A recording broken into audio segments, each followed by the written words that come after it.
Welcome back, Endgame community. It's Chris, and today I'm breaking down 3 players who are going to break your heart this fantasy season. These are guys that you think you're going to count on week in and week out to help you win, but really, they're gonna do the opposite. So let's get into it.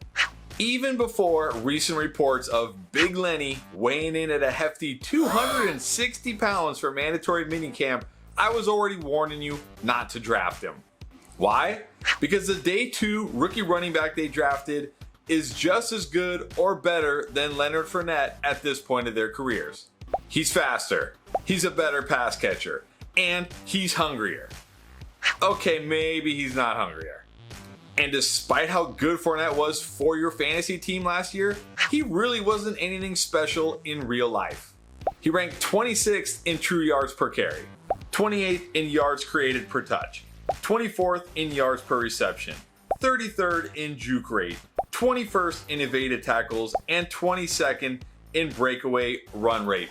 And this despite facing the 32nd fewest number of stacked boxes for any running back and the 46th fewest number of defenders in the box. That's what we call the Tom Brady effect. All while playing behind one of the best offensive lines in football. And sure, the Bucs committed to him with that nice contract they gave him after Brady unretired.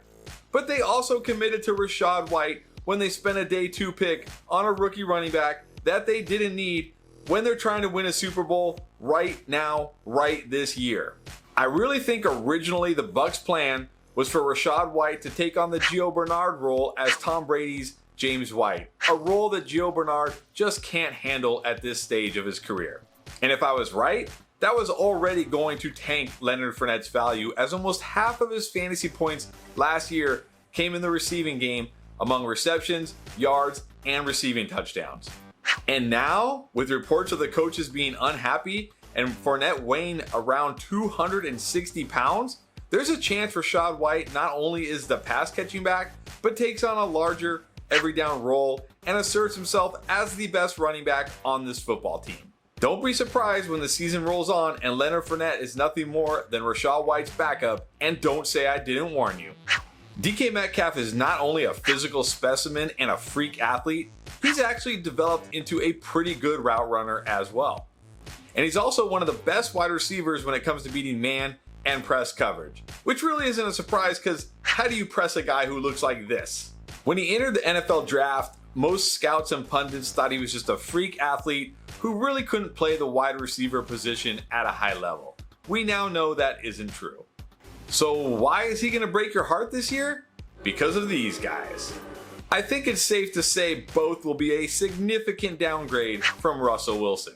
And even with Wilson, Metcalf wasn't that good last year. He scored 12 or fewer fantasy points in 9 games last year and only topped the 20-point mark 4 times. Now, I've heard the argument that he wasn't that bad with Geno Smith, but are we sure about that? In the 3 games Geno Smith started last year, weeks 6 through 8, DK Metcalf averaged 4.6 receptions on 6 targets per game.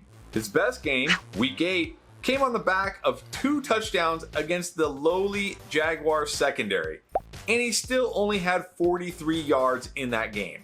And yes, he had an 84-yard touchdown in week 7 against the Saints, but that was all DK Metcalf. The defender fell down, he made the safety miss, and he took it to the house. And sure, Metcalf is capable of those plays once, twice, maybe 3 times a year, but you can't count on that week in and week out. Excluding that 84-yard catch, Metcalf averaged just 52 yards per game with Geno Smith. 4.6 receptions and 52 yards per game is not even a fantasy wide receiver 3, yet he's still being drafted as a top 24 wide receiver. But maybe the Seahawks turn to Drew Lock instead. Yeah, we've seen how that works out. It's easy to see DK Metcalf in the 5th round of your fantasy draft and tell yourself, I have to draft this guy. But I'm here to tell you, no you don't. You know, there comes a time in fantasy when you just have to let these veteran players go. And for a lot of people, that's really hard to do. It's easy to think back and remember the good times when the player was in their prime, putting up massive fantasy seasons. But nothing lasts forever, and sometimes you just gotta move on from these guys. Adam Thielen is one of those guys. Thielen will be 32 in August. he hasn't played a full season in 3 years. Last year, he averaged a measly 5.2 receptions per game and just 55.8 yards per game. But I know what you're saying. The touchdown upside. And sure, he's hit double-digit touchdowns for 2 straight years. But there's no guarantee he does it for a third. He hadn't hit double-digit touchdowns once in his career prior to the last 2 years. And the Vikings were one of the top teams in terms of touchdowns that came through the air last year versus the ground. So we got to think there's going to be some normalizing there, and there's going to be less touchdowns to be had for all pass catchers. Yes, he'll have some decent games when he scores a touchdown or two. But outside of that, what are you really getting? You're getting a low floor and a low ceiling PPR wide receiver that you have to draft as a high-end wide receiver 3. And if his touchdowns drop, then what do you get? Waiver wire fodder, that's what. Not to mention the risk that 32-year-old Adam Thielen is almost certainly not going to play all 17 games this year. And when you have to draft him over higher upside guys like Russell Gage, Elijah Moore, and Devonta Smith, who are all younger and better at this point in their careers, no thank you. I'll pass on Adam Thielen every time.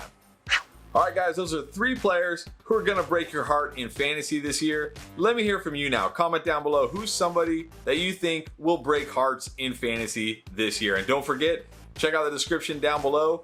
Get in our free Discord server. It's an awesome place to be, especially during the season. Check out our Patreon. I've done a series on finding elite league-winning running backs that is game-changing, groundbreaking stuff. You don't want to miss it. Plus, you get access to all sorts of incredible stuff during the season. And of course, if you haven't already, subscribe to the channel, hit that like button. Appreciate you watching, and I'll see you next time.